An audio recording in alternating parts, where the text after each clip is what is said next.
ত্রিপুরার এক কোণে জানেন এমন একটা বিধানসভা কেন্দ্র আছে যেখানে এক একটা ভোট সোনার চেয়েও দামি। চলুন আমরা আজ বিশালগড়ের রাজনৈতিক লড়াইয়ের একেবারে গভীরে ডুবে দিই আর দেখি কিভাবে সামান্য কিছু ভোট একটা পুরো অঞ্চলের ভাগ্য বদলে দিতে পারে। তো চলুন ম্যাপে একটু চোখ বোলানো যাক। এই যে বিশালগড়, ত্রিপুরার ১৬ নম্বর বিধানসভা কেন্দ্র। এখানকার মাটি, মানুষ আর রাজনীতি সব যেন এক সুতোয় বাঁধা।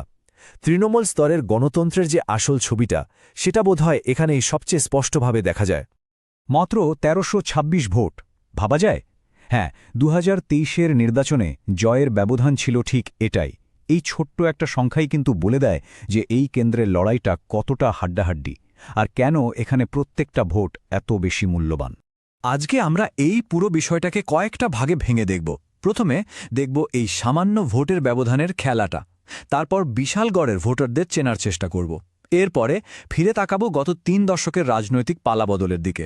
শুনব মাটির কাছাকাছি থাকা মানুষগুলোর আসল চাহিদা আর অভিযোগগুলো কি, আর সবশেষে এই সব কিছুর ভিত্তিতে ভবিষ্যতের পথটা কেমন হতে পারে তা বোঝার চেষ্টা করব। আচ্ছা, তাহলে শুরু করা যাক প্রথম পর্ব দিয়ে, অর্থাৎ সেই সংখ্যাগুলো দিয়ে যা বিশালগড়ের ভাগ্য লিখে দেয়। এখানে লড়াইটা আসলে খুব সূক্ষ্ম, আর জয় পরাজয় নির্ভর করে অবিশ্বাস্য রকম কম ভোটের ব্যবধানের উপর। ২০২৩-এর ফলাফলটা একবার দেখুন। একদিকে বিজেপির সুশান্ত দেব পেয়েছেন ২২,৩১৪ ভোট, আর ঠিক তার পেছনেই সিপিআইএমের পার্থপ্রতি মজুমদার পেয়েছেন ২০,৯৮৮ ভোট। তাহলে ব্যবধানটা কত দাঁড়ালো? মাত্র ১৩২৬। শতাংশের হিসেবে ধরলে এটা ৩%-এরও কম। সত্যি অবিশ্বাস্য। আর গল্পটা এখানেই শেষ নয়। যদি আমরা আরও একটু পেছনে যাই ২০১৮ সালের নির্বাচনে, তাহলে দেখব ব্যবধানটা ছিল আরও কম, মাত্র ৭৬৬ ভোটের। মানে পরপর দুটো নির্বাচনে এই যে এত কম ব্যবধান, এটাই চোখে আঙুল দিয়ে দেখিয়ে দেয় যে বিশালগড়ের রাজনৈতিক হাওয়া কতটা আনপ্রেডিক্টেবল আর লড়াইটা কতটা কঠিন। কিন্তু প্রশ্নটা হলো, এই যে এত হাড্ডাহাড্ডি লড়াই, এর পেছনের চালিকা শক্তিটা কি? কারা এই বিশালগড়ের মানুষ যাদের এক একটা ভোটে ক্ষমতার পালাবদল হয়ে যায়? চলুন এবার একটু এখানকার ভোটারদের ডেমোগ্রাফিটা বোঝার চেষ্টা করা যাক। এই কেন্দ্রের জনসংখ্যার দিকে তাকালে একটা পরিষ্কার ছবি পাওয়া যায়। দেখুন, ভোটারদের মধ্যে প্রায় ৮৪% হিন্দু আর ১৬% মুসলিম। এর পাশাপাশি তফসিলি জাতিভুক্ত মানুষের সংখ্যাও কিন্তু বেশ গুরুত্বপূর্ণ, প্রায় ১৭%। এই সংখ্যাগুলো কিন্তু ভোটের ফলাফলে একটা বড় ভূমিকা রাখে। এবার কিছু আরও অবাক করা তথ্য দেখুন। মোট ভোটার প্রায় ৫০,০০০, কিন্তু আসল চমকটা হল ভোটদানের হার, প্রায় ৯২.৪%, আর সাক্ষরতার হার সেটাও প্রায় ৯৪.৪%। এই দুটো সংখ্যা পাশাপাশি রাখলেই বোঝা যায় বিশালগড়ের মানুষ তাদের অধিকার আর দায়িত্ব নিয়ে কতটা সচেতন। এরা শুধু ভোট দেন না, এরা আসলে সক্রিয় নাগরিক। আর এই রকম সচেতন ভোটাররাই কিন্তু গত ৩ দশকে বেশ কয়েকবার ক্ষমতার পালাবদল ঘটিয়েছেন। চলুন বিশালগড়ের রাজনৈতিক ইতিহাসের পাতাগুলো একটু উল্টে দেখা যাক। বিশালগড়ের রাজনৈতিক ইতিহাসটা কিন্তু বেশ ইন্টারেস্টিং। দেখুন, ১৯৯৩ থেকে ২০০৩ পর্যন্ত প্রায় এক দশক ছিল কংগ্রেসের শাসন। তারপর ২০০৮ থেকে ২০১৮ ক্ষমতা চলে গেল সিপিআইএম-এর হাতে। আর সবশেষে ২০২৩-এ এসে আমরা দেখলাম বিজেপির জয়। ক্ষমতার এই যে হাত বদল, এটাই প্রমাণ করে যে এখানকার রাজনৈতিক হাওয়া কতটা পরিবর্তনশীল। তাহলে ভাবার বিষয় হল, রাজনৈতিক শক্তি বদলে যাচ্ছে, দল বদলাচ্ছে, কিন্তু সাধারণ ভোটারদের যে মূল সমস্যাগুলো, সেগুলো কি বদলাচ্ছে? দল বদলায়, কিন্তু মানুষের প্রতিদিনের জীবনের যে চিন্তা, যে চাহিদা, সেগুলো কিন্তু প্রায় একই থেকে যায়। তো কি সেই চাহিদাগুলো? কোন বিষয়গুলো বিশালগড়ের মানুষকে সবচেয়ে বেশি ভাবাচ্ছে? চলুন এবার আমরা একেবারে মাটির কাছাকাছি গিয়ে মানুষের অভিযোগ আর মতামতগুলো শোনার চেষ্টা করি। গ্রাউন্ড লেভেল থেকে যে তথ্য উঠে আসছে তাতে দেখা যাচ্ছে ভোটারদের মনে মূলত ৪টে বড় চিন্তা কাজ করছে। ১.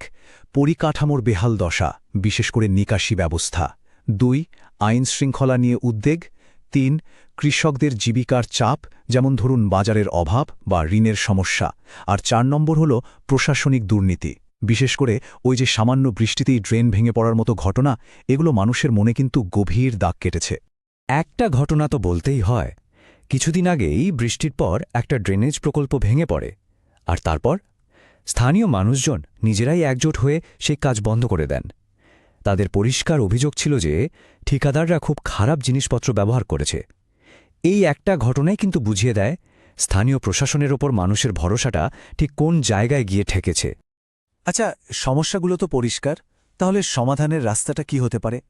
এই যে এত বিশ্লেষণ, এর ওপর ভিত্তি করে 2018 নির্বাচনের জন্য রাজনৈতিক দলগুলো কিভাবে একটা স্ট্র্যাটেজি বা রূপরেখা তৈরি করতে পারে, আসুন সেটাই একটু দেখা যাক। যে কোনো কার্যকর কৌশলের কিন্তু 4টে দিক থাকতে পারে। 1 নম্বর, ভোটারের দিক, মানে তাদের স্থানীয় জীবন জীবিকার বিষয়গুলোকে গুরুত্ব দেওয়া। 2 নম্বর, প্রতিপক্ষের দিক, মানে তাদের অপূর্ণ প্রতিশ্রুতিগুলো মানুষের সামনে তুলে ধরা। 3 নম্বর, নিজের দলের দিক, অর্থাৎ দলের কর্মী আর ক্যাডারদের ঠিকভাবে কাজে লাগানো। আর 4 নম্বর হল পারিপার্শ্বিক পরিস্থিতি, মানে রাজ্য বা জাতীয় স্তরের কোনো অসন্তোষ থাকলে সেটাকে কাজে লাগানো। এই 4টে দিক মাথায় রেখে একটা মিশন তৈরি করা যেতে পারে। যেমন, যে প্রকল্পগুলো ব্যর্থ হয়েছে সেগুলোর অডিট করে নতুন করে গড়া, সুরক্ষা সমিতির মতো ক্যাম্পেইন করে মানুষের মনে নিরাপত্তার ভরসা জোগানো, কৃষকদের ঋণ আর বাজার পেতে সাহায্য করা, আর দলের কর্মীদের আবার নতুন করে জাগিয়ে তুলে মানুষের দরজায় দরজায় পৌঁছানো। সব মিলিয়ে একটা পজিটিভ ভিশন, ধরুন বিশালগড় বিকাশ মিশন 2028-এর মতো কিছু একটা। আমরা আলোচনার প্রায় শেষ পর্যায়ে চলে এসেছি। এবার দেখার পালা, এই যে রাজনৈতিক কৌশল, এটাকে কিভাবে একটা বিশ্বাসযোগ্য সুশাসনের প্রতিশ্রুতিতে বদলে ফেলা যায়। মানে বিশালগড়ের জন্য সামনের রাস্তাটা ঠিক কেমন হতে পারে? যদি আমরা সিপিআইএমের কথাই ধরি, তাহলে তাদের শক্তির জায়গাগুলো কি? অবশ্যই তাদের পুরনো অভিজ্ঞ ক্যাডার নেটওয়ার্ক আর তাদের ধর্মনিরপেক্ষ এবং গরিব দরদি ব্র্যান্ড ইমেজ। কিন্তু দুর্বলতাও আছে, যেমন প্রচারের জন্য সম্পদের অভাব আর তরুণ প্রজন্মের ভোটারদের কাছে পৌঁছানোর লড়াইটা। তবে দিনের শেষে সত্যিটা হল যে কেন্দ্রে জেতা হারা মাত্র কয়েক হাজার ভোটের ওপর নির্ভর করে, সেখানে বিশ্বাস বা ট্রাস্টের চেয়ে বড় কোনো সম্পদ হয় না। যে দল মানুষের এই আস্থাটা অর্জন করতে পারবে, পাল্লা কিন্তু তাদের দিকেই ভারী থাকবে। আর তাই শেষ প্রশ্নটা এটাই থেকে যায়, বিশালগড়ের মতো এমন একটা শিক্ষিত আর রাজনৈতিকভাবে সচেতন জায়গায়, যেখানে মানুষ নিজেদের সমস্যাগুলো খুব ভালো করে বোঝে, সেখানে কি শুধুমাত্র স্থানীয় সমস্যা সমাধানের উপর জোর দিয়ে জাতীয় রাজনীতির বড় বড় ঢেউকে সামলানো সম্ভব? উত্তরটা বোধহয় সময় দেবে।